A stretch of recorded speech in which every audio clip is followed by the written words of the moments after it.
I always feel like somebody's watching me. Sorry. I'm so stupid. I'm so silly. Hello, everyone, and welcome to the Sabby and JB show on Thursday. Okay, it's August 18th, 2022. I am your host, James Fauntleroy, and my hostess with the mostest, Sabby Sabs, is joining me as always. And it's so good to see all of you here today. Just to let you guys know that we stream every single Thursday at 6 p.m.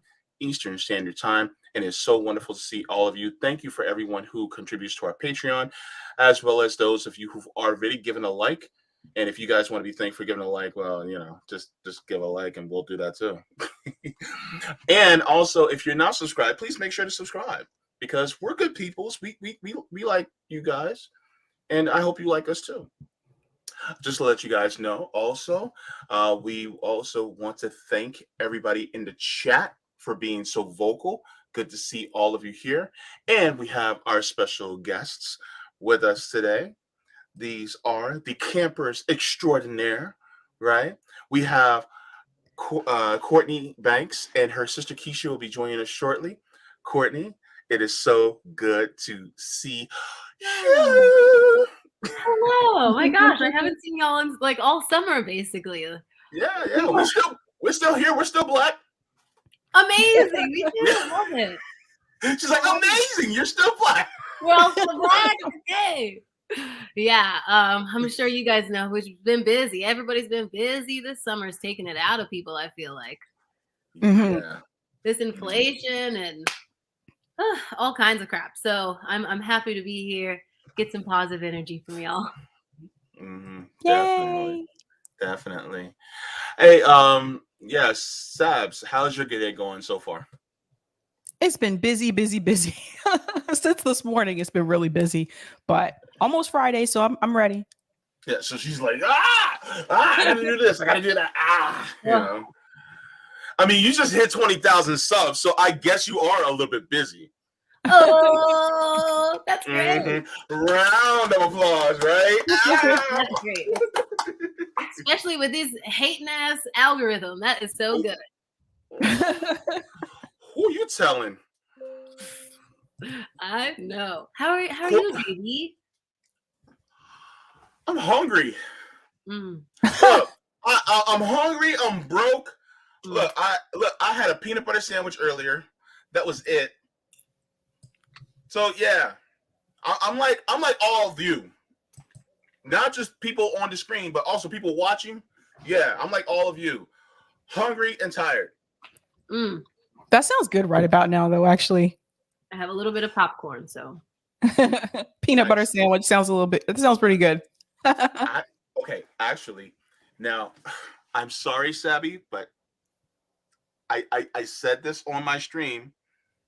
And I hope you forgive me, but I had CJ on my channel on Tuesday, and I asked him with some foods that he couldn't live without. CJ said one of the things he said was peanut butter, and I asked him, crunchy or smooth? He said crunchy. Oh no! I know, and I addressed you, Savvy, on the stream. And I was like, yeah, this is, basically it's like score one more for crunchy peanut butter. Sorry, Sabs. I'm a crunchy peanut butter guy. I also love crunchy peanut butter. Yes! Oh, no. Yes! But I'm there. I do like it. Why? It's more it's just I like pulp in my orange juice too. I just feel like it's more to the thing that it's supposed to be. You guys are the pulp. You're the orange juice pulp people. Yes. I want to feel all natural.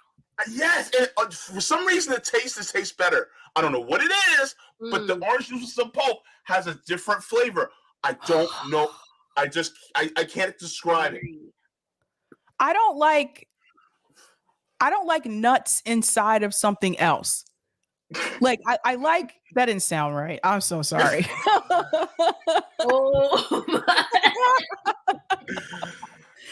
like peanuts by themselves, but I don't like peanuts.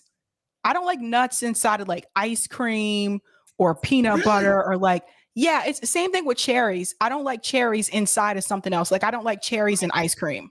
Yeah, I get that. I used to be that way with strawberry, but if you can get a really good strawberry, that's like, but I get that. Yeah, I like it. There's something there. This is a debate for the ages. Okay, before we get to even say hello to everybody, let me address one thing. Like, for instance, like some people go, well, I can go for like a Hershey's chocolate bar. I'm like, ew, I need some Rice Krispies or some nuts inside the chocolate. I need something in it. Like, I cannot have straight chocolate. So you're talking Butterfinger, Snickers, yes, yeah, okay, Baby Ruth, 100 grand. No, that's not that doesn't have chocolate in it. Like the M&M's peanuts. Reese's. I like Solo nuts. I don't like. She's a no. Don't y'all clip this now. Don't y'all be clipping this and trying to post this on Twitter and tagging me and Savvy and Courtney. Don't. I'm not even an accomplice. Okay, this is Savvy. Okay, she's a low nut lady. That's what she doesn't need all that. Who are we to disagree? I love you. This is why y'all subscribe. This is why you should subscribe. Okay. I don't know if I can let that go. Low nut. But well, then, do you guys like fruitcake then? I've never had fruitcake. You'd probably like it, JB. You probably like it then. I don't like it. Kind of more like a gelatin kind of a situation. Is it like a red gelatin? I tasted one time because someone gave it to, like, usually you don't buy it. I think people usually give it to you. And I tasted one time and I was like, yuck. Is it because of the consistency? I'm big on that too. Yeah, I'm like, I don't want a bunch of different consistencies mixed together. Yeah, I don't know. I never had it before. So, yeah. I guess somebody's got to send us one and then we'll do a taste testing and then we'll know. I guess we will. I'm not going to be mad at it. Yeah, for the holidays, somebody can send one. So. Mm-hmm. For the holidays, there's a lot of things that people can send me for the holidays, but that goes without saying. What can I say? I like to eat. Look at me. All right. I'm sorry. Hey, I'm laughing everybody. at the comments. Oh, Lord. The comments see are funny. now I'm looking at it. The comments are funny. It's Chip. Chip, why did you say that? I don't like that word. A lot of people don't like that word. I was gonna say. Yeah. I'm fine with it. Moist. I'm not. Nope. JB, damn it. Don't do it. Don't fall for it. Get Chip off the screen. Don't fall for it. Appeal to your better angels, JB. Okay. Ooh, you fought a demon. Yeah, I gotta fight my inner demons. Ooh. I have exorcised the demons. This house is clear. Sorry, remember that part in Ace Ventura: Pet Detective? Mm. Oh man, that was great. All right, so hello to everybody. Just to see all of you here. As you can see from the subject of today's video, it's for, talks about Anne Heche. Did I say the name correctly? Mm-hmm. Okay. Actress Anne Heche, kind of sudden passing, which is kind of weird, especially since there's alleged ties to Jeffrey Epstein, which I don't know about you, but it feels like there's a pattern. What do you think? That's been debunked recently. I have a article I'm going to show about that part. Oh, okay. Is that the Yeah. one that in the chat that you put in? Yeah. Maybe we should play the video for everyone first. Scroll on the Okay. page. Yeah. Because Courtney, Okey-dokey. I know you and I talked about this in the DM, and there was something that you said that I didn't think about. But if we can show the video first, JB, let me know if you want me to share it. I have it already up, and I am getting it primed and ready. So I'll explain to people what happened right before this. So Anne Heche, basically, she had a car accident recently. I don't know if she was the driver or not, but obviously, this was a pretty hard crash. She ran into someone's house. So this was like in a residential area. It's not like on a busy street or anything, but she was zooming. They were zooming down that road. And then this video footage came out about what happened after the crash. And this is the thing that a lot of people are talking about. I'm ready when you are. Alrighty. All right. Believe me, I am listening to what these guys are talking about. Oh, maybe they're bringing them out the other side. We just can't see it because, yes, they got them out the passenger side, thank God. And this is the first time we're going to see this this victim. It doesn't look that good, but yeah, it does look terrible. And we'll just see if maybe they're just moving them out of there, or if they put them in an ambulance. That's some sort of sign, but yes. So basically the activity that we were looking for, that anxious or that quick moving, that was going on the other side of the vehicle. Oh my gosh, he's completely alive. What the hell? Believe me, I am listening.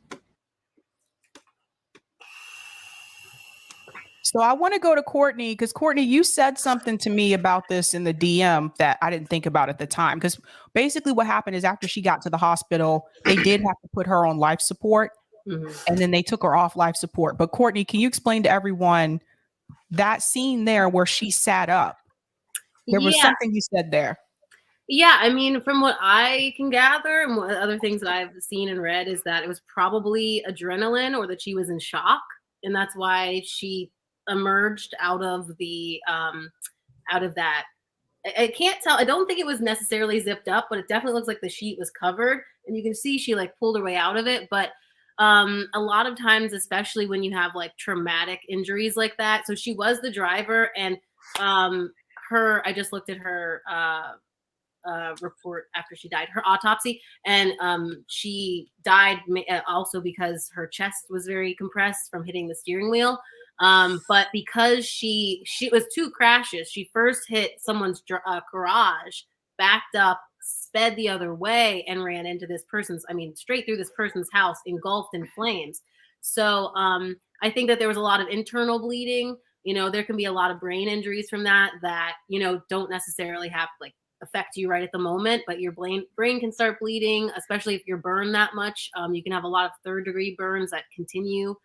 So I know a lot of people were saying like, oh my gosh, like what if this is a conspiracy because she knew about Epstein or any of these things? And I understand people saying that, but I mean, personally, we covered this the other day, and we didn't just cover this. We also covered this other accident in Los Angeles, which was horrific. A traveling nurse. She was going about 90, 100 miles per hour in LA, all the surface streets are like 35 miles tops. She was going 90, 100 miles an hour and plowed through an intersection. She hit 3 other cars, instantly killing a family, a pregnant woman, their child. Their child was only like 1, the fiance, and then 2 other women also died. She lived. And she actually wasn't intoxicated, which I think a lot of people, I have questions about Anne Heche because she's had a serious past with addiction and substance abuse and trauma. But both of these things, I think it's just kind of shocking to me that, I don't know, like people we don't like, women are kind of in crisis is kind of what I see. It's like, how is this happening that these were 2 horrific accidents that happened in the middle of the day? Some people are saying that there's a rumor going around that she was drunk for sure because there was a podcast that came out that day. She does a podcast, and on the podcast, her and her co-host were drinking vodka, but the podcast wasn't filmed, it wasn't recorded on that day. It just released that same day. And then I just saw something on ET. I could like send you guys the link, but it said that she went to a wig shop like 20 minutes before this accident, and the owner of the shop said she seemed kind of, you know, pretty normal, and she just wanted this red wig, and she popped in and she got it, and then she left. But that to me, it just makes me feel like, I don't know, a lot of women drink. Women die a lot from heart disease because they drink, and they're also very good at hiding it a lot better. And so sometimes I think these really freak accidents will happen and you don't understand. And you're like, this person was never an alcoholic or whatever it is. And I think that a lot of times women, I mean, we're very smart and we don't like sometimes to get help. And, you know, I think, you know, we're just really, really good from what I've seen and what I know about alcoholism, very good at hiding alcoholism. So I'd like to see what the toxicology report says. I know that they did find, I think, some like kind of drug maybe in her system, but that could be pills. It's LA, you know, it could be several things. So it's pretty disturbing that we just kind of don't really know yet. Why was she driving that fast? Like, because I'll see if I can pull it up. I saw the video of her zooming down the street, and I'm like, why the hell was she driving that fast? Yeah, that's what is odd to me. I mean, it's a residential neighborhood. There'd be some people were saying maybe her brakes didn't work, but you still wouldn't be accelerating that fast unless you gunned it, you know, like, right. Ugh. So I don't know. I've seen other pictures, like paparazzi pictures, where she's had like a little, it looks like a little bottle of vodka in her, what's it, cup holder. I don't know. I just think it's something to really take seriously and to look at, and not to be like, I'm not saying this in a judgmental way, but I wonder how many other people we can also help, because I think sometimes alcoholism surprises people because people are so good at hiding there's certain different addictions. And so for two of these huge accidents, it was pretty crazy. But yeah, somebody's saying like maybe suicide. That's also, I don't know, like she has 2 kids. I don't know if she was very suicidal. Yeah, and why would you drive into someone's house? Like, that's kind of a way to go. Like, why would you do that? Right. In LA, you could kind of like go over a cliff if you wanted to hurt less people, potential. Yeah. This is all like a lot, but I don't know. I'm still learning about this myself. So this is all news to me. And I'm gonna be honest with you, I didn't recognize her at first until I was like, wait a minute, she's like the actress from that one movie I saw. And then I figured out, I was like, oh yeah. I remember her from the movie John Q with Denzel Washington. That's what I remember her from. Yes. But that was years and years ago. But yeah, so she's a pretty well-known actress. It's just, you know how you see some people who are actors and actresses, but you never forget you forget their names, or you never learn their names, but you know their faces. So that was basically what it was from me. I don't know if you. Oh, go ahead. Go ahead. I have that video. Now, this was captured by someone's doorbell camera. I think it's called Ring or something like that. Ring light or whatever. I'm going to show you this video of her, of the car. That's why I said, why the hell was she driving this fast?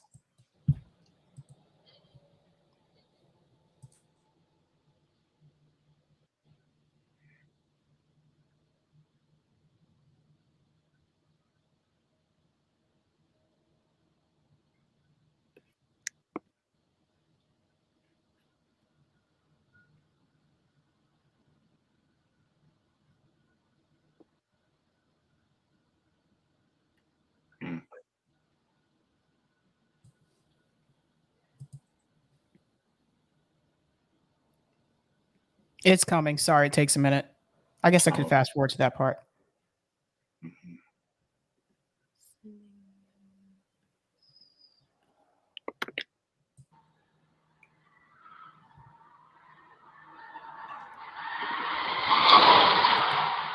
Whoa. Yeah, did you see that?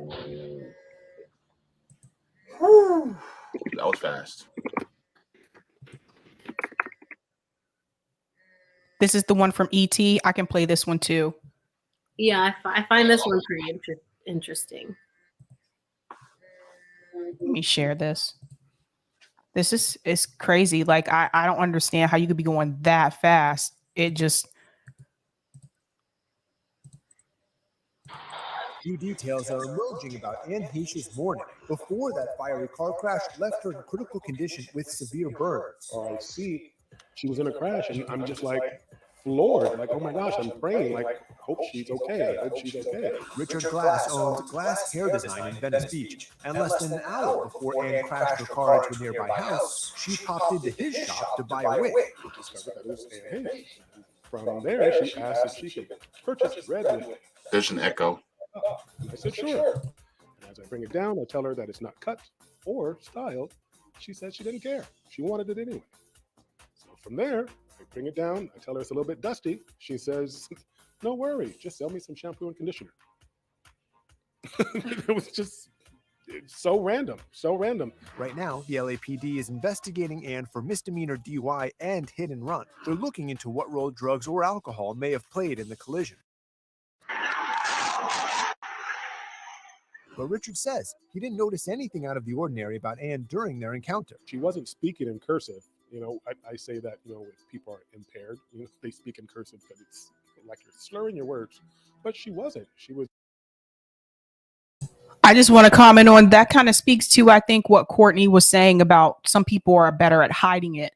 Because I was wondering that too. If she went into this store, I mean, was she like slurring her words? Did they notice any type of weird behavior? I was thinking also what could happen is they say, I think they're going to say it's like 20 minutes in between this. I mean, who knows? She could have you could have alcohol or a pill or something right before you went in, and then it didn't kick in until a little bit later. It is odd though, but some people do get really, really good at hiding their addictions, and people don't notice.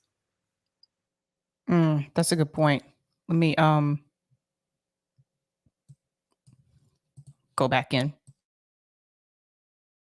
It was very, very cordial, very personable, very polite. And yeah, like the whole encounter was maybe 10 minutes. So it wasn't huge, but it was strange all the same and random. The visit also seemed pretty pleasant. Check out this selfie Richard snapped with the actress and her new hair. There was just a coupling of my face. She told me how beautiful I was and had we worked together. And I said, no, we hadn't, but I'm available for you. You let me know. Sure. I took a photo with her, and from there, she left and, went about her day. It was about 20 minutes later that Anne crashed. Richard found out about the accident through social media just after posting that photo. I hear my alert go off, and from there, I hear or I see she was in a crash, and I'm just like floored, like, oh my gosh, I'm praying, like, hope she's okay. I hope she's okay. I was just floored, and just praying for her safety, and everyone involved. On Monday, Anne's rep told ET she's in a coma and has not regained consciousness since shortly after the accident. At this time, Anne is in extremely critical condition. She has a significant pulmonary injury requiring mechanical ventilation and burns that require surgical intervention. ET has learned that Anne has since been moved to a burn center in West Hills. The only message that I have for Anne is her speedy recovery and healthy heart and healthy mind.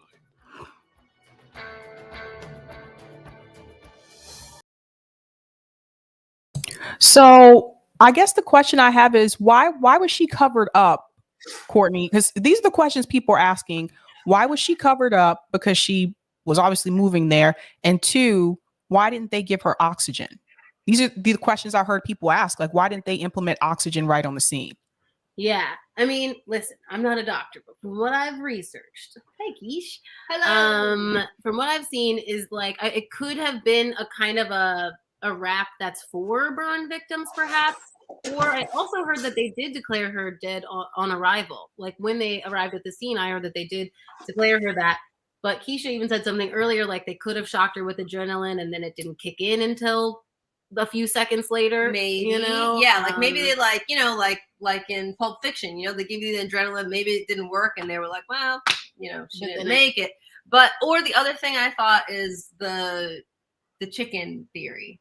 You know, when you cut the head off a chicken, sometimes it doesn't always, you know, it still runs around a little bit or something. So like that just like initial like shock, you know, like, or maybe she just wasn't dead on the scene. They just thought she was. Maybe she wasn't. Maybe just her pulse was really low. You know, I don't know. But that was pretty crazy when Kiesha sent me that ET clip and I was like, wait, what? Just 20 minutes before? And I know.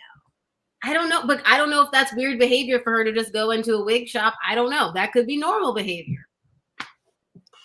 So I think one thing to mention about Anne Heche is this theory that came out recently. So this has been debunked, but I think we still need to share it just because this has been going around.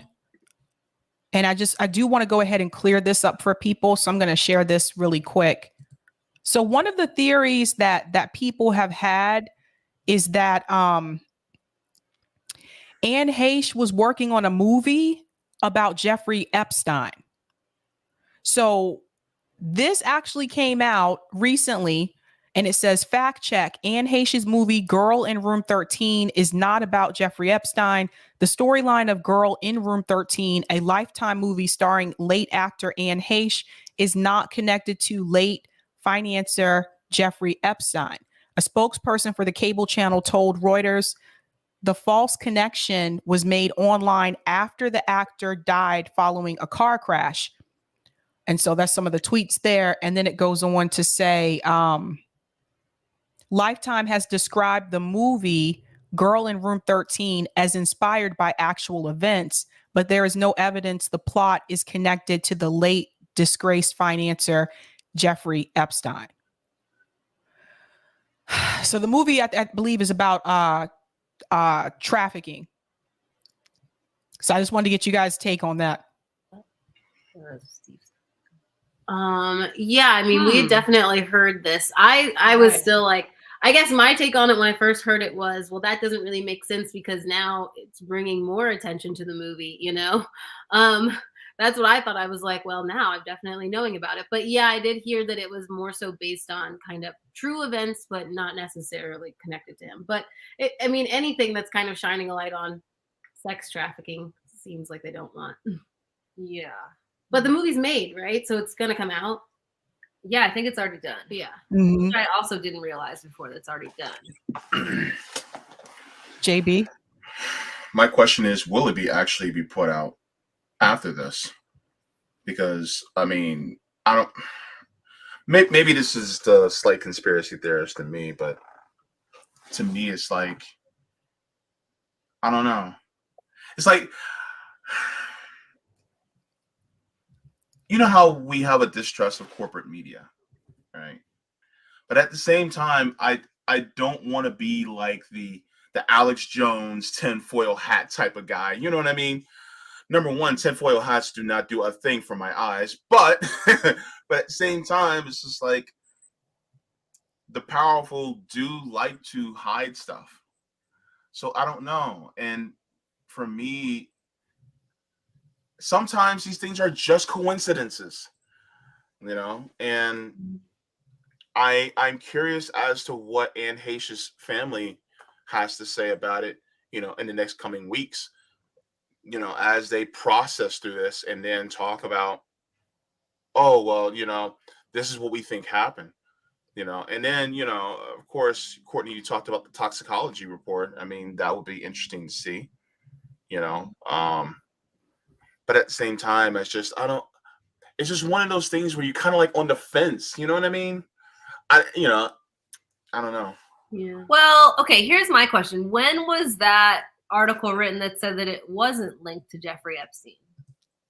After. I think this was August 17th. Oh, yesterday, 9:42 a.m. Oh, Well, another thing too is that I think is messed up is that I was just reading here before we hopped on, like I think that they're not going to pursue like a DUI charge after, but they were trying to investigate that when she was on life support or in a coma. So I want to look into that a bit more too. If now it's dropped, but I think for many people, we should know if she was intoxicated. I know that sounds intrusive, but as I was saying before about like, kind of understanding more patterns of women, and if it is something with an addiction, I think that would be good to know. And then also, many people were almost harmed, so I think they have a right to know.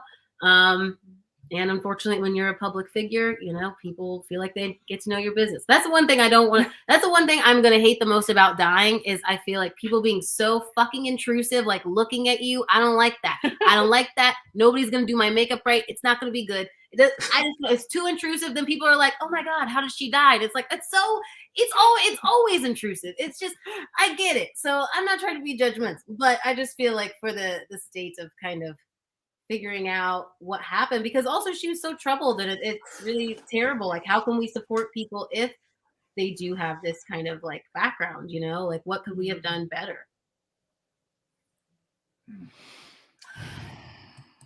Yeah. Well, go ahead. No, the only did you talk about what we talked about on AM Wake Up the other day? What? No. So we were on AM Wake Up the other day, and Steve and Pasta were talking about the other things that Anne Heche has done in her life. I guess. Now this might be where the connection. This goes to the tinfoil thing, but she apparently what was the other? It's called Toxic Skies. Yes. This other movie that she was in. And it's supposed to be about chemtrails. So, like, and they were making everybody sick. They were making everybody sick and get like a disease. And she was the doctor, like trying to solve it. But then also, Pasta was just saying that she was like a legit, like nice person to work with, and was like, looking out for the, the lower paid people and like the other roles, around the studio or whatever. So I don't know. That goes to the tinfoil thing of it is like, was Anne Heche getting too close to all of the truth? I don't know. It's always to the truth. So there's another thing about Anne Heche. I don't know if people know about this, but at one point she was actually canceled by Hollywood. And I want to show a little bit of that. She did an interview about it on a podcast called Behind the Velvet Rope. Oh, we know that. Yeah. It's like a reality TV podcast. Oh, yeah. Okay. Yeah. So I'm gonna share it because this is something I'm not sure a lot of people are aware of this, but she kind of went through some things when it came to Hollywood. That's how I got trained. This is who I am. I love what I've done, and here we go. Let's audition. But building that confidence, are you kidding? I still have it. I auditioned for something yesterday. I still am auditioning. I'm still fighting for jobs, and it's one of the things that will ever follow an actor. I'm like, oh my God, am I going to get it? Am I good enough? Am I right enough? Am I pretty enough? Am I fat enough? Am I strong enough? All of those things still follow with me, but I'm pretty confident. I'm pretty good at what I do. You're not pretty good at what you do. You're very good at what you do. You've been in just so many movies. You've worked with everyone. Listen, you're busy. You have this podcast. Would you ever go back to a soap opera if something was just handed to you? Oh my goodness sakes, are you kidding? I would love it. First of all, I think soaps are when I say the best way to train, there's something about soaps that's taught me spontaneity. Because in soap operas, because you're doing so much, if you get the lines right, they move on. Which means like, great, she did it. I have 4 cameras on it, however she acted it, who cares? She said the lines, move on. And that gave me an incredible conscious thought about what acting is. Like, wow, if I kind of stay in the minute, if I kind of do what I'm doing, if I kind of go with the flow, people like it. And they began to embrace the spontaneity of both of my characters. And it really did. So when I go back on a soap, any day, I would love for a soap to ask me to come back on. I think it would be a blast. I could do a run as Vicky Marley, who they are now. Ha, that's a good idea. I just want to pause there for a second because I want to ask you guys, how does she seem to you in this interview? I knew you were going to say that. I was literally sitting here saying to myself, I mean, is she amped up a little bit? I guess. I don't know. I don't know what she's normally. I mean, it's oh wow, that's so crazy. I didn't know she was on soaps. I just remember her from like 6 Days and 7 Nights and dating Harrison Ford and Ellen. And see, yeah, I agree with some of the people in the comments are also saying like I thought she was more so canceled because she was bi and like. There's that too, because she came out years ago and said that FYI, I'm not gay anymore. I like men too. And she got a lot of flack for that. That was a huge thing in our society though. Like people were like, you gotta pick one. What the hell is this? Like, we're just now around gay people. You can't just be doing both. And I mean, it was but there's always gotta be that like one, there's gotta be that person who like takes the brunt of it. Like people forget like J-Lo's butt. Oh my God, the way they talked about her, and this was around the same Anne Heche time. Like the way they used to talk about her, people, praise her now, but she went through so much shaming and like all kinds of stuff. Our culture was very into that. And so I don't know, like, I don't know what she was like before. She seems happy though. That's nice. JC sign. Okay. So, Savvy, you asked, what does she seem like to me? She seems like a female white version of me. I get. She's kind of JV-ish. Maybe I need to tone it down a little bit. Maybe. I don't know. Maybe. But oh my God. Yeah, I think people have to consider the time period, like back then at that time, like Courtney was saying, like if you told people that you were a lesbian and then later on you said, oh, okay, well, I'm actually bisexual, like during that time, it wasn't as accepted. Oh, I can definitely just talk to that because you got a lot of people who, and not to deviate too far from the conversation, but you got a lot of people who, for some odd weird reason, they go, oh, you have to be one or the other. Like, who in the world designated you the person who hands out what type of queer a person can be? And that was the same thing. Like, and there's a lot of people who are bi who got this, what we call biphobia. Because you have some gay people that go, well, no, you got to be either one or the other. And I'm like, just because you feel a certain way doesn't mean that other person feels a certain way. And there are people who they're bi. And guess what? There is what's called, I don't know if it's very accurate, but there's what's called a Kinsey scale.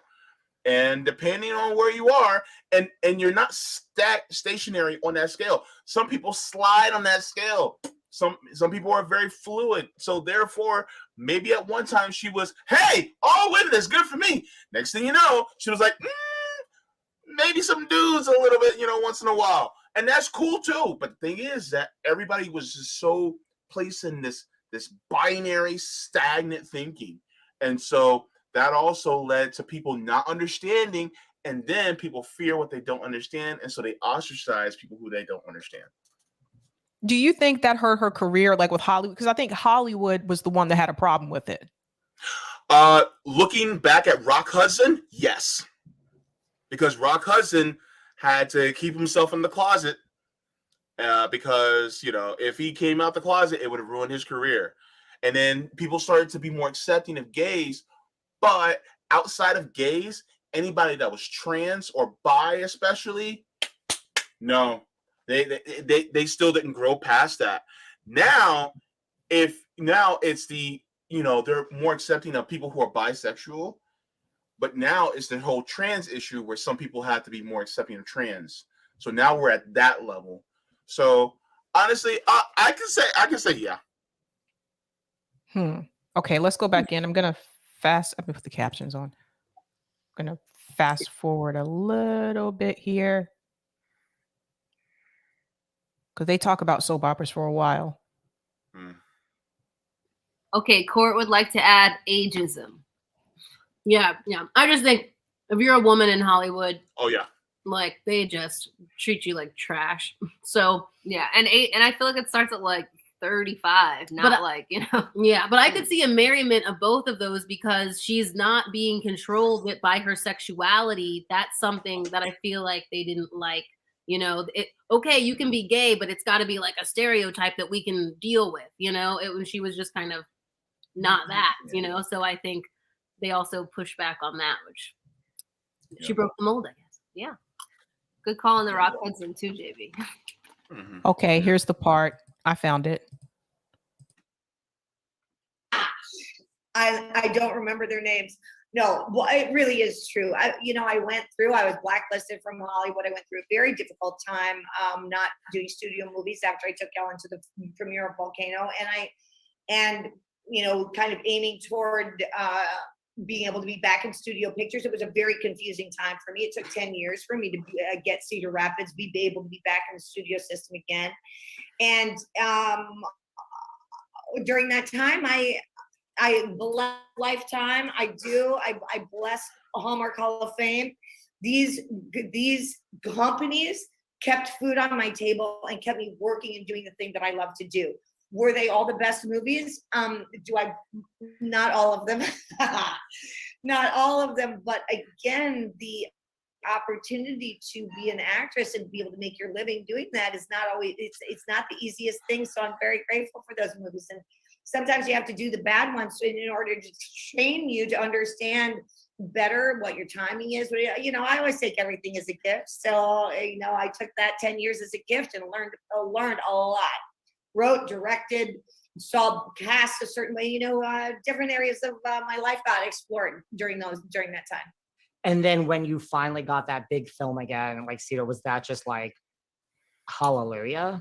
It was Miguel Arteta directed that, and I had to audition, as I still do, which it's kind of a funny thing that I have to audition for movies. You start opposite Harrison Ford and Tommy Lee Jones. You're like, I think I'm okay at this. But no, I still fight. I still fight very hard to get jobs. I have a lot of questions about your career and about your podcast specific episodes. But on the note of that 10 years, I mean, is it lost on you that, now we're in this world of cancel culture and you were kind of canceled before? Well, Heather, my podcast partner, says that I was the original canceled. And it came from a place that was the number one thing that I wanted in my life. I wanted to stand up for love. I felt that if people could tell the truth about who they are, that they really deserve to be in a love society that was gender free. Whether or not that meant what that did was have a colossal effect on my life for stating that. And what I'm grateful for is that we've come further in terms of where we see gender as it deals with love relationships, and having people be able to be more conscious thinking about how to treat others who don't necessarily have the same opinions we do about them. And for me, was the trade-off. I would pick my route any day of the week. I am so proud of being a part of moving that needle a bit forward. But yes, I was the original canceled, and then I was the original uncanceled, because I uncanceled myself on our podcast the other day. I was like, well, canceled, why? Who, me? Why? Because you said so? I don't think so. Let's.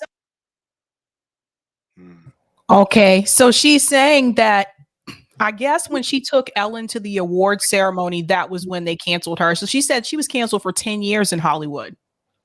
Yeah, we didn't see her. I would like to say, I think we were talking. I think she seems clear in this. I think she seems, it's just like she's got a bubbly personality. Maybe she had some Red Bull, I think. Now I'm walking it back, I guess. I think that could just be her personality. And the thing with actors too is sometimes you never see their real personality because they're actors. So, I don't know. Yeah.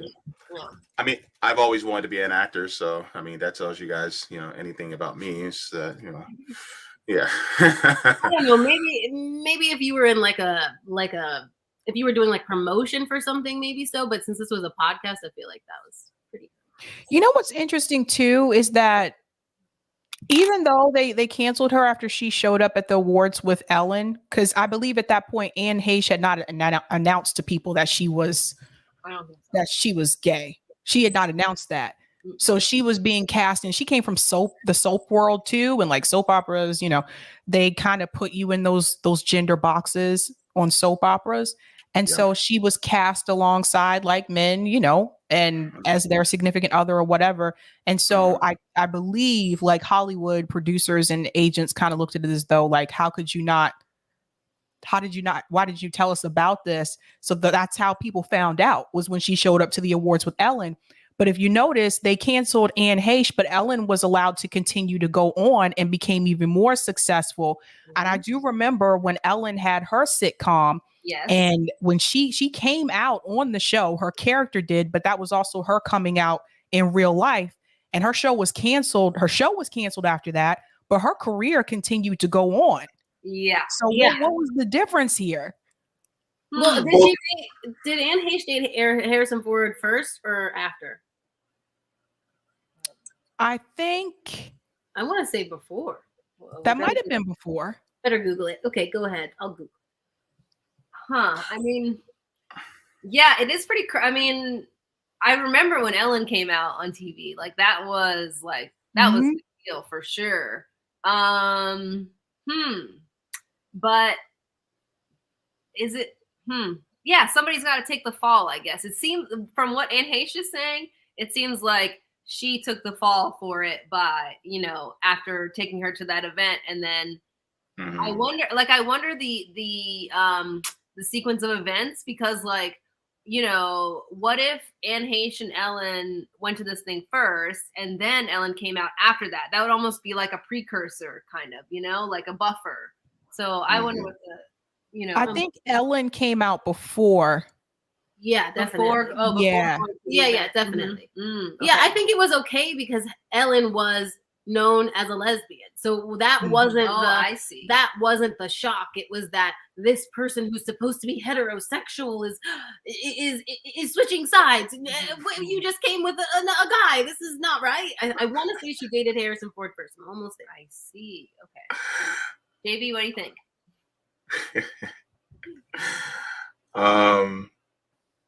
Yeah, I'm just thinking about what you just said about the whole switching sides.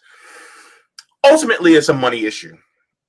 Anytime you think about when it comes to, especially people coming out of the closet, especially back in the day, it was a money issue, because you had socially, this country was so conservative to the point where if somebody came out of the closet, then it would affect advertisers, and then the advertisers would have to pull out, and it could affect them. And next thing you know, then that person's show got canceled, or they would no longer have jobs because that red X was constantly on you.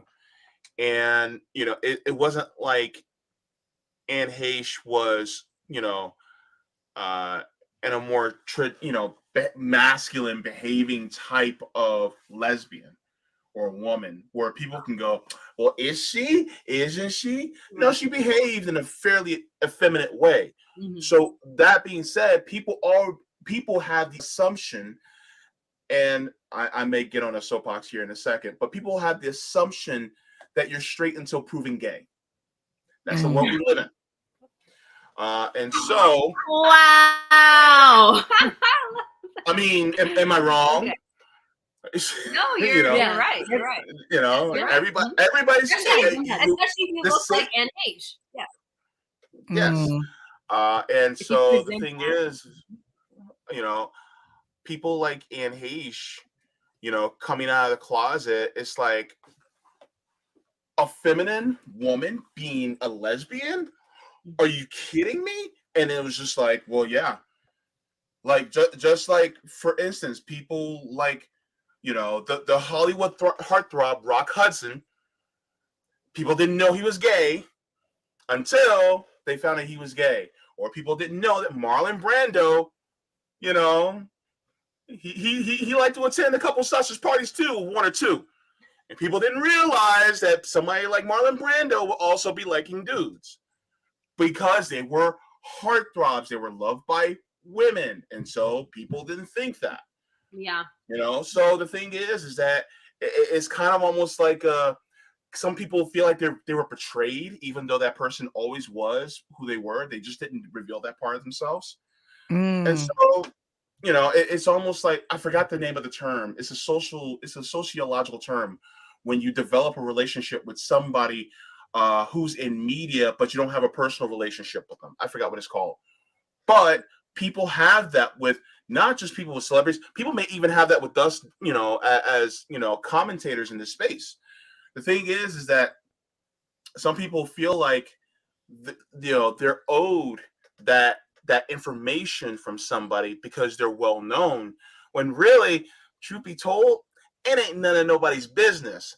But the thing is that a lot of people who are in this space sometimes feel like they have parasocial. Thank you, Ghost. Parasocial. And so some people honestly think that they have to come out because if they want to lead their lives of their normal selves. Like, for instance, if I wanted to go out with a guy and be on a date with a guy and maybe kiss a guy at a restaurant, then I would literally have to put that out there so that people know, so that there's no oh my God surprise when the paparazzi takes a picture of me, basically swapping spit with some dude with a beard. You know what I mean? And so that's the thing. Sorry, I'm coming up with all these phrases, but yeah. But the thing is, I love that. I know. But the thing is that you have to do that, because then people with their parasocial relationships will feel betrayed if they don't know these things about you. So it kind of goes back to that whole thing in Hollywood. So I want to highlight something Jay Taylor said here. Again, Anne Heche didn't have lesbian partners besides Ellen. So the criticism was that she kind of used the lesbian tag to create drama and controversy in a mistaken bid to help her career. Ooh, okay. I've heard that. But see, I think that is more so like what JB was saying with like the assumption of heterosexuality. Like, of course she's got to be only like, almost like, because guys will always say something like, if you're a lesbian, guys will always be like, oh, you just haven't met the right guy. It's like, obviously she couldn't just be in love with Ellen just because she's as she's, she seems to love people in general. So, she saw this person as, this is my person, man or woman, right? And so I feel like our society, we can't have it that way. And, we have to see it as her being devious or her being deceptive, because how dare she? I kind of, that's how I feel. I feel like it's that kind of homophobia and the patriarchal society being like, well, no, she's got a really deep down like men. She couldn't possibly, okay. Oh gosh, that's just like the person who they get married to the person of the opposite sex, and they're living with them and they have kids, and then next thing you know, they come out the closet and they're like, oh, you've been lying the whole time. It's like, no, they actually thought, and they assumed, because of the society that we live in, that that's what they were supposed to do, and then next thing you know, they finally discovered, well, that wasn't really them living their full life. And so people are different. Well, I also think part of the problem is, I think that Hollywood creates images of people. Like, Hollywood decides what they want your image to be. And anytime you go outside that image, they find ways to, I don't want to say get rid of you, but they find ways to just not bring you back, whether it's canceling people or making her audition. I'm surprised she still had to audition for roles. That's ridiculous at that point.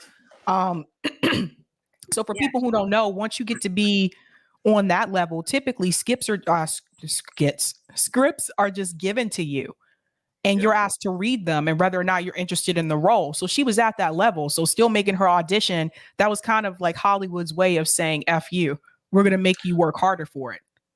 Yeah. As a person who acted, I think that it's good when people have to audition, just because you did one thing may not mean you can do another thing. But I will say men very often don't have to once they reach the level that she reached. And that's where, the double standard comes in, where, they would write roles for you or figure out a part to put you in. But when she was talking about Lifetime and Hallmark movies, it truly is just incredible to look at the actresses that their faces right away. but because they were pegged into whatever box or because they stepped out of whatever line, you know, there they are. And it's such a degrading thing. I mean, I know for a fact, like when you're auditioning and stuff, like when I went to an audition at a Lifetime movie versus one at Paramount, it was a very different feeling for me as an actress. I was like, wow, okay, it's still good, but what does this mean? I'm bad? No, that's not necessarily true. It's because, you know, also your credits and all of that. So, but you know, if you're already have been an Emmy Award winner or whatever, and at all these award parties, it's just so degrading how they treat women, where they're like, okay, well, you know, you're not hot enough or you're not following the rules, so get out of here. And I just feel like it does happen oftentimes that way. But this was really nice interview of her. Like, it was nice. Yeah. She was candid. But I will say also too, I think for people who were wondering about the Lifetime versus Hallmark, like Lifetime Hallmark versus like Paramount thing, there are certain like actresses that are kind of known as the Lifetime Hallmark actresses now. Like you hardly ever see them go through like the big movie companies anymore. And it's because like what Courtney just told you, at some point they said something or stood up for something. And that's why you don't. And I can think of some of them off the top of my head. What's the girl's name from Party of Five? She was in Mean Girls. No, Lachey, yeah. Or whatever her name is. The one who was the girl with all the secrets. Her hair is full of secrets. That girl. Yeah, she's always in Hallmark movies and Lifetime movies. Candace Cameron is in a lot of those. True, those but do you think that's because she's religious? I think it's religious. Yes. Yeah. Well, her brother is all in the religious movies and shows too. Cameron. Kirk Cameron. Kirk Cameron. Yeah. Mm-hmm. Yeah, because there's certain things they won't, you know, do like as actors and stuff. So that kind of limits. That's actually kind of true. Somebody's saying like they're like class levels, which is true. Like soap opera actors are kind of like the blue collar workers of actors, because they have to work every single day. They have to know the most script, like pages and pages and pages of script, and they just have to do it. And they're, you know, they work the most consistently in the most seasons and all of 5 days that. a week. Yeah. Whereas then when you're like, okay, I do indies, that's a different kind of actor. Whereas if I do blockbusters, you know, that's a different kind. So it's definitely some classism even within that, which is, it's crazy because you think, oh, you're on TV, it must be nice. But, you know, they're finding all kinds of different ways to pay people shit within that industry too. Blue. Oh, go ahead, JB. No, please go ahead. I was going to say Cool Blue said Candace Cameron, Burr, Lacey Chabert, and Danica McKellar. That was the other girl's name. I couldn't remember. Yeah. The girl from Wonder Years. Yeah, Danica McKellar. And also Denise Richards has been doing. Yeah, I was going to say Denise Richards. That's right. Yeah, whereas I think Denise is one of the biggest kind of examples. Because she used to be in blockbuster kind of films, and I don't know if it's because she married the wrong person. I think it was her marriage to Charlie Sheen that so they switched said. it. Yeah. Mm-hmm. Okay, I want to address something. I have never seen The Godfather. We gotta fix that, JB. We're gonna work on that. I have never seen Godfather. I have never seen The Godfather. I have never seen Goodfellas. I've never seen that. I've never seen Scarface. What? Who has the time? Look, I'm gonna tell you right now. Okay, a lot of people are surprised. There's a lot of movies that I've never seen, and people are like, "You never seen this?" I'm like, "No." Okay, wait. What's the age range of the people you're dating? So that's how I got into it. So why? Because 25-year-old guys like that movie. No. Because I'm older. No. Actually, my boyfriend would kill me for that. He'd be like, "What? You never seen this?" It's just like when I admitted to not ever listening to Pink Floyd, everybody was like, as if I committed the biggest sin in the world, and I'm like, I just never have. Okay. Let me ask you guys. Do you mind if I read this super chat? I'm sorry, this Rockfin comment from Roger Meadows. He actually shared a comment on Rockfin. Oh, go ahead. Sorry. Okay. I'll stop share. Sorry. No, it's okay. Let me see. Share. Okay. So thank you for the tip on Ralph and Roger Meadows. Oh God, I'm gonna try to get through this. He says first it's losing in strip poker, then it's ringing dudes' doorbells and dipping out before they answer the door. Now it's Sabby and her nuts. hey, hey Jay, how about singing to these two beautiful black queens your best rendition of Oha from Coming to America when Vanessa Calloway character was walking down the aisle looking to marry Eddie's character to bring it back. Hit it, JB. She's your queen to be. Sorry. Yes. Wow. Wow. Yes. Mm. Amazing. Amazing. Oh gosh. Look, we all should have been extras in Coming to America too, okay? But here we Oh, are. we should have. We definitely should have. Yeah. Oh man. Oh Yeah, man. Yeah. Oh, by the way, we also have a super chat. I want to make sure I get to that too. Buckeye fan 05 says, just getting on. I don't know if you guys covered it yet, but Tevin Campbell finally came out as gay. Can we talk? About him? I want to know his phone number. Can we talk? For a minute? Can we talk for a minute? Can we I talk? wanna know. I want to know. Sorry. Wow. I Karaoke think together. I think we it was one of those things we knew, but it's just I don't know. I had a feeling when the way he looked at Ashley Banks when he wanted to kiss her, I'm like, do you really know? JB. Hey, I'm sorry. I was just like, you're not He was convincing me singer. right now. Yeah, he was a singer, not an actor, so he couldn't hide it. So I get it. Yeah. And they used Tevin. a lot of those cameos. See? Oh my god. Yeah. What happened to him? Like what happened? You don't see or hear anything about him. Same thing happens with musicians. Yeah, They even throw just- 'em in the trash. Yeah, I mean, I don't know if he had the same kind of because I wonder if he had like a financial situation like A lot of New Edition or something. I don't know. Mm. A lot of them do. We don't take care of our our R&B singers well enough. No, true. No, but I did hear that he came out as gay, but I think he was expecting more fanfare probably, and I think everyone was like, okay, like we're like, yeah, of course, okay. Yeah, like I mean, he was backed by like Quincy Jones, like heavily like supported him, like. No, he's great. He's great. Yeah, he's good. Amazing singer.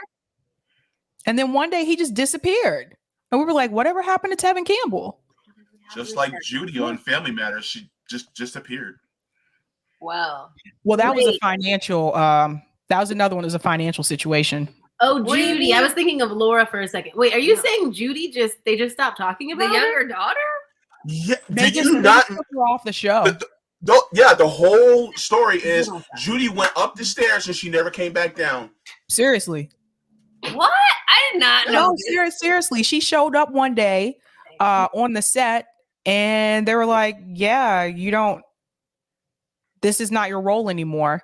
And the problem with her situation was that her parents were living off of her salary. Like her parents, they had jobs like before she became an actress, but because she was making so much, like just doing Family Matters, they quit their jobs and they were living off of her salary.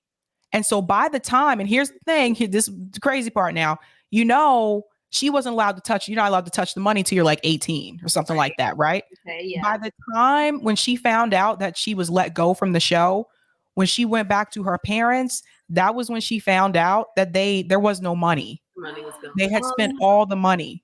Oh, Yeah. damn. And so she turned to the porn industry. What? Like she had she had no. I mean, they took like literally. They lost, her whole family lost everything. So she was basically supporting her family financially, but she didn't know that they were spending all the money. Right. Like there was nothing left.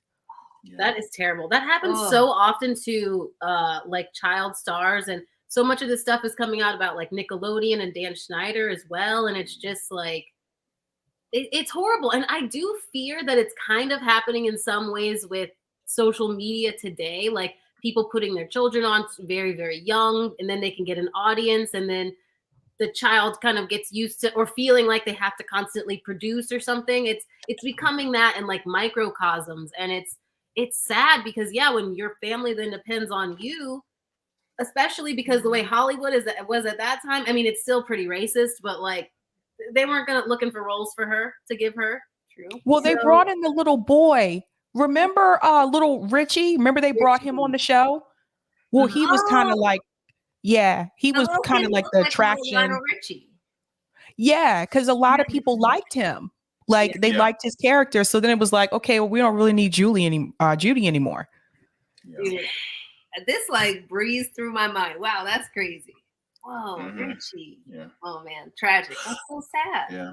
Yeah. I mean, I don't know if she had a contract or not, but yeah.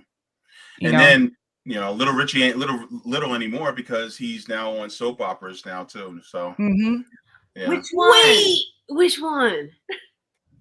Little Richie from No, which soap opera? Our mom watches soap opera. I can't remember. We probably have seen him. There's a light skinned dude who looks like light skinned dude. It would be him. Yeah, he's yeah. Okay, we're gonna look into this. My mind is blown. Whoa. Wow. All right, so that's good. Yeah. He's all grown up now. It's just I don't know. It's just weird. Like I wish like there was some type of regulations or whatever for like child like actors or something like that, but like that was just, and like you said, she's not the only one that's been doing that. Like some of the kid stars on the Nickelodeon shows, they were also financially supporting their whole family. Yeah. I'm gonna share my screen really quick so you guys can see what he looks like now. Here we go. Boom. Ooh, okay, it is that guy. Okay. I thought I know. Wow. I know. Wow.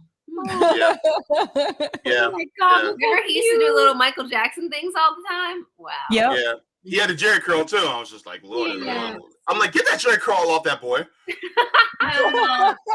I just thought he was mixed. I just assumed that was the reason why. Yeah, that was just his hair, everywhere. I thought. Yeah, me too. He's doing I think he's doing soap operas. Oh, Cool Blue. Thank you so much. He's on The Young and the Restless. Yes, The Young and the Restless. Oh, that's my mom's show. Yeah, you got to watch the stories. The stories are there. Yeah, we don't know the name of our mom's stories because that's her like alone time. So it's The Bold and the Beautiful and The Young and the Restless. That's what she watches. I watch from time to time. There's this podcast storyline that's very dry. It's about a white man who starts a podcast, and I mean, just the way that like people with money talk about people podcasting, they're like, we've got to make a lot of decisions, and I'm like, is that how it goes? Or and they have a nice studio already. Yeah. Right, Did you guys notice something? Oh, go ahead, JB.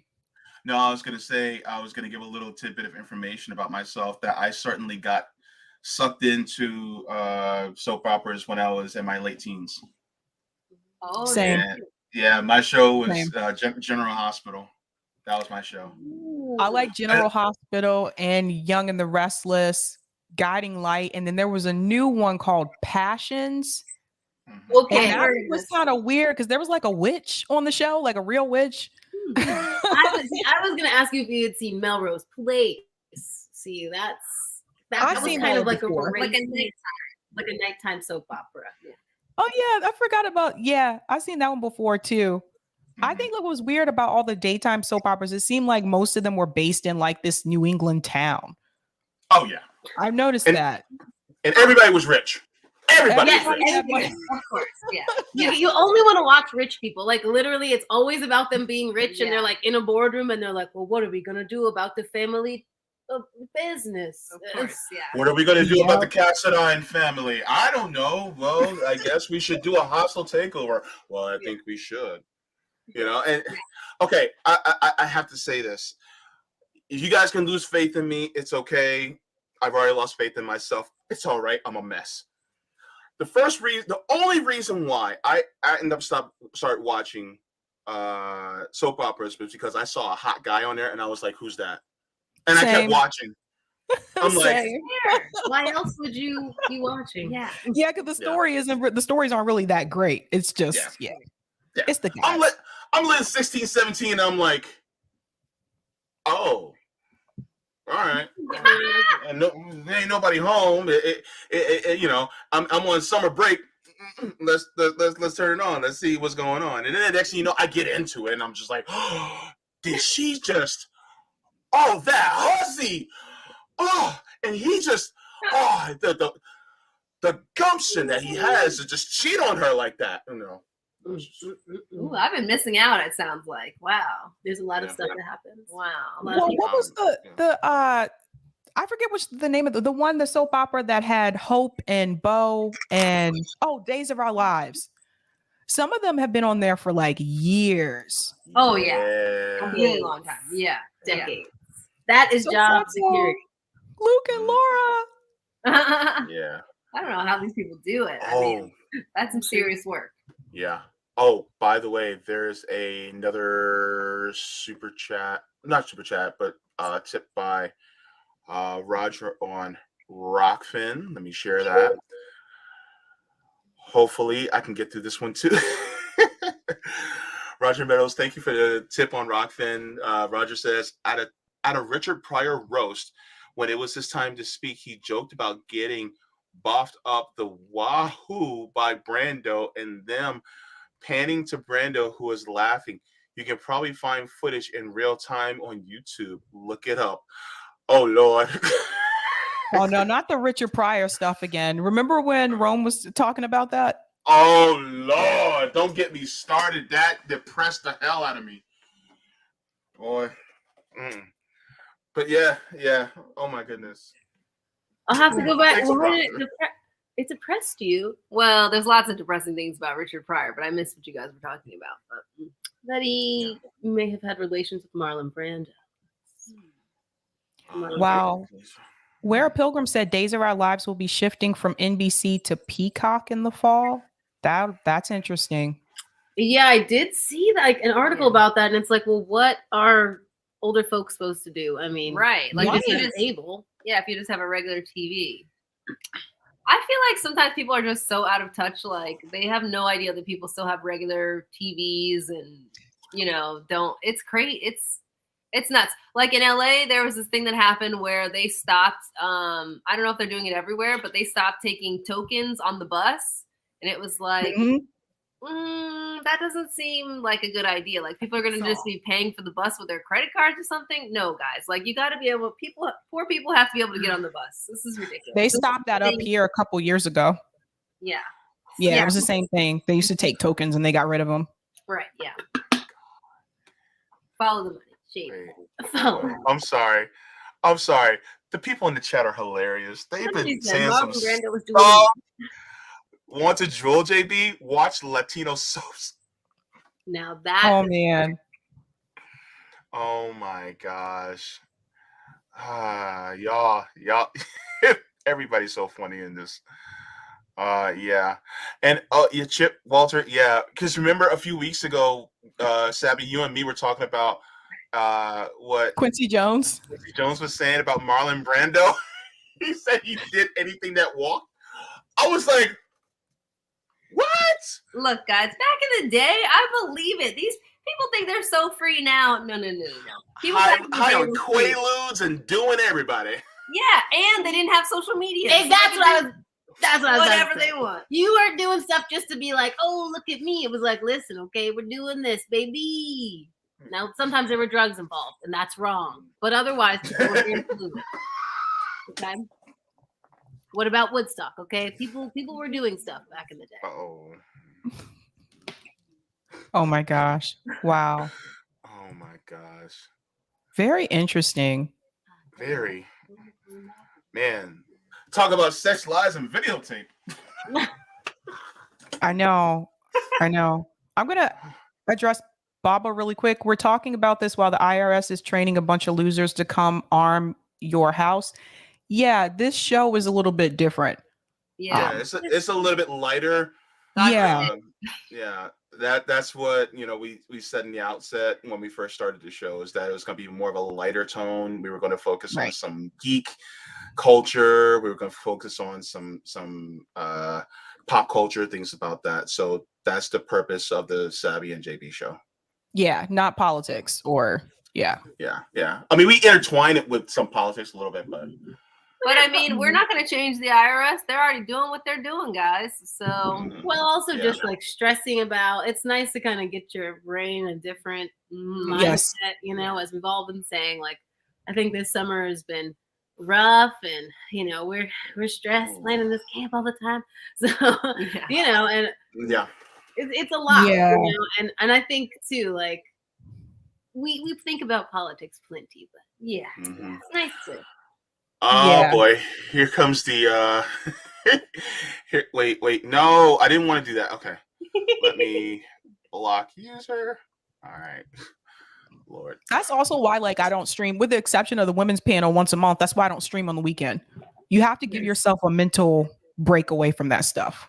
Yeah. I like that. I think that's what like we learned a little bit this summer too, where like it's good to take a step back. I know like JB, you had to take a little step back. CJ, it's we're all really taxing ourselves, and you don't want to lose sight of the fact that at the end of the day, we ultimately have our families. Love that we know each other online, but we've got to also make sure we're present in our lives too.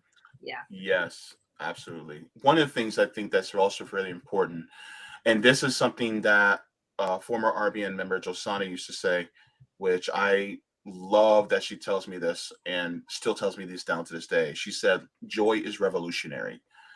That being said, you have to take the time out to have the joy, meaning that we can't, we focus on the important tasks at hand, but that can't be the only thing that we have in our lives. And I think that it's important for us to take, a chill pill once in a while and just, enjoy ourselves and do a little something, and I think this is why it's important, like I know Savvy, your devotion to your family on the weekends, you're like, this is the weekend for my family. Nothing else inhibits that. That's what I'm doing. And, I know Courtney and Kiesha, y'all get a little, you know what I'm saying? And y'all get down and y'all like, look, we're going to let our head down. If y'all don't like it, y'all can leave the stream.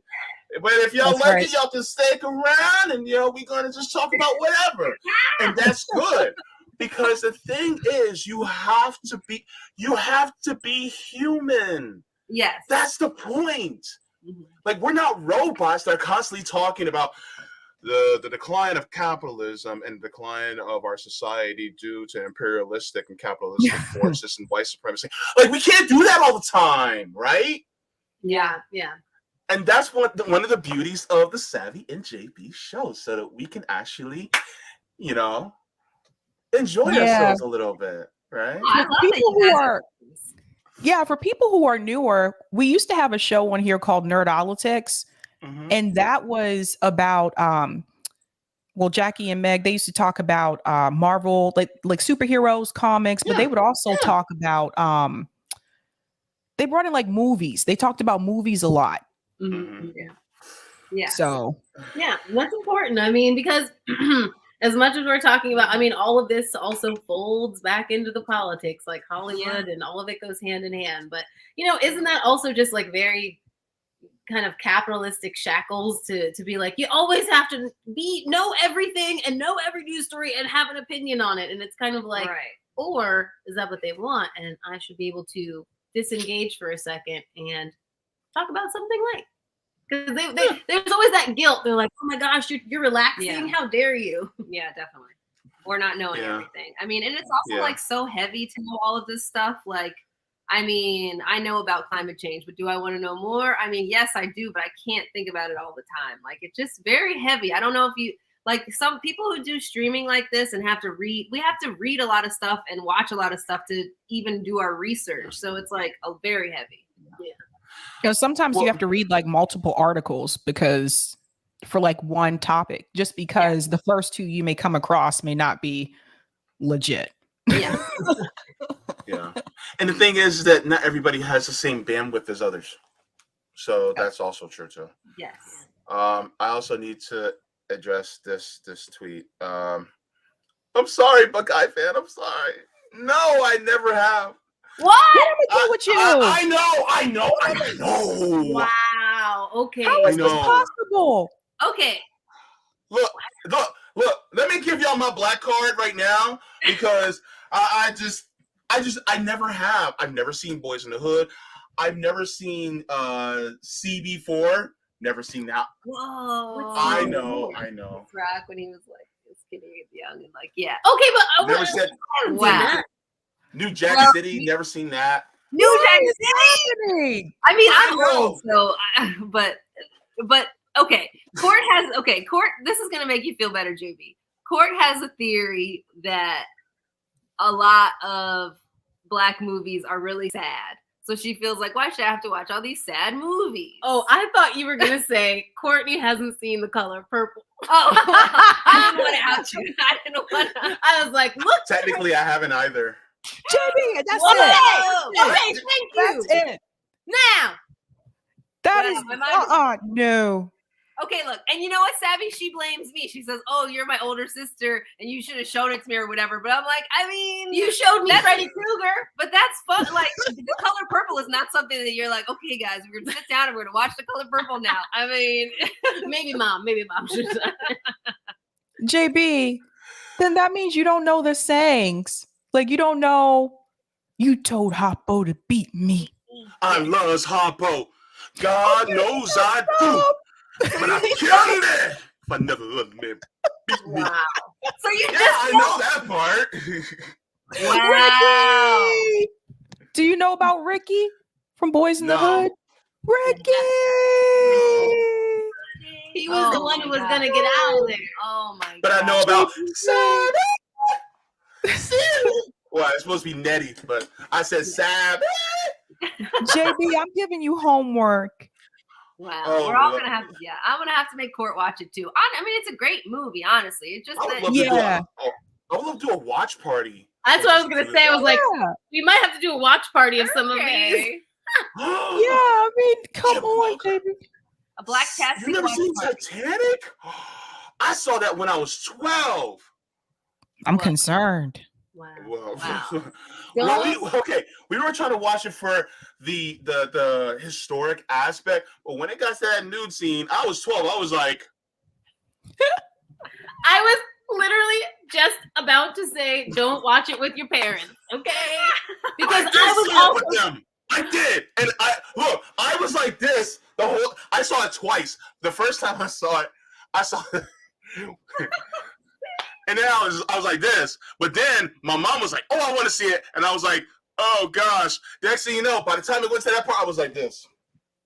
I had no idea. I was just sitting there with my dad, and I was also maybe around 12. I was like, "Oh God." It's like you don't know where to look. You're like, "Oh, is he gonna look?" I don't know. I was like, "Oh God!" I had no idea this was gonna happen. Okay. Well, we got to get going because Sabby got to go. There's no Sabby and JB show without Sabby. So, Courtney, Kiesha, by the way, you're going to be on my show this Saturday at 6 p.m. Eastern Standard Time on my channel. What do y'all got coming up, Courtney and Kiesha? Yes, we will be there. Tomorrow we're going to be on Combo Couch, 3 p.m. Eastern. Saturday we'll be talking with JB about Camp Dada. We'll have other organizers from Camp Dada there.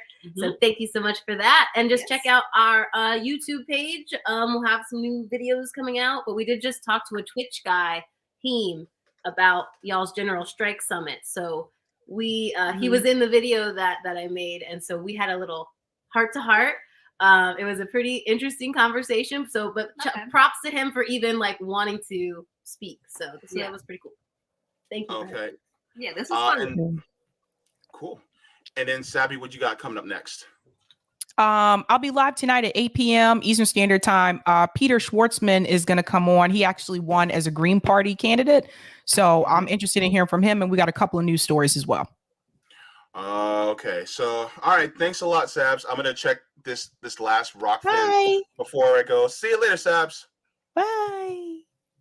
All right, and thanks for the tip on Rockfin watching Meadows.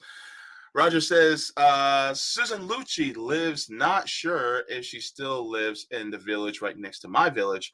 Don't know where, but Hampstead is hood. Garden City is haughty-taughty from the 70s to 90s. Hampstead was black. Garden City was white. Since 2000, Black Americans in Hampstead have been moving back down south, and South and Central Americans been moving in, but Garden City is still white. But I was told Lucci home got roaches too. Sorry. Susan Lucci. Wow. Mom, what do you know about Susan Lucci? Everything, probably. He continues. I never watched Color Purple either, only parts, but not start to finish. But I'm for crunchy peanut butter and salt and pepper butter on grits all the way. Thanks, Roger. Oh man, thank you, Roger, for that. Wow. Deep conversations. I love it. Crunchy peanut butter wins. Hands down. Crunchy. Yeah. Yes. Sorry. Yeah. Oh, crunchy peanut butter. Yeah, like all right. Yeah, crunchy. Mm-hmm. Look at me doing all my 90s dances right now. I should know more, but I don't. Okay, well, so we'll do a viewing party, but also we've got to do karaoke at some point. I mean, we've got to. There's so many things on the list. So. Yeah. Oh no, I'm not trying to make people's ears bleed. I'm sorry. No. No, it sounds like you've got it. Like, we just heard you earlier, and it was good. So. Did you though? I'm pretty sure. Yeah, and it was good. I don't know. We're trying to get out of this, okay? Yeah. I'm gonna gaslight myself out of this one. You know what I'm saying? So. Not believing. Did you know? So. I'll write your name down for reservation. Song, Tevin Campbell. Got it. I don't sing. Oh no. You have to do one too. That's what it is. Everybody sings at karaoke. I don't. Also, hi to the Buckeye fans because I also went to Ohio State. I was just like, cool age. I don't really do that. But yeah. Nice. Oh, okay. Well, thanks for having us, JB. This was so fun. Yeah, we're gonna hop up. We're gonna help our mom. But thanks so much. We'll talk to y'all later. Thank you so much. Bye. Mwah, mwah. Hearts. Love. Good to see you. Have a good night. All right. Bye. All right, people. Make sure to leave a like in the stream. Make sure you're subscribed. And thank you so much for everyone joining. Also, catch me on my Rockfin channel where I actually picked up the next reading for Blood in My Eye by George Jackson. I will continue the reading of Dirty Truths by Michael Parenti on my channel coming up soon. So we're going to be doing that. And make sure to be back on Saturday on my channel at 6 p.m. Eastern Standard Time where I'm speaking to Courtney and Kiesha. We're talking in Camp Dada. We're talking Camp Dada, Dada, da da da. Anyway, so everybody take care. Oh, hey, Zoya. Good to see you, Zoya, in the chat. All right. I didn't see you until it was too late. But also good to see you in here as well. Yes, they were saying karaoke. All right, people. So I gotta get going. Gotta go get something to eat. Y'all get something to eat too. Love, peace, chicken grease, all that good stuff. And yep.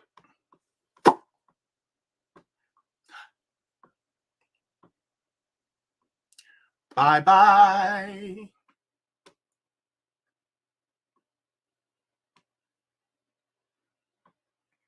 And thanks for the tip, Roger Meadows. Ending.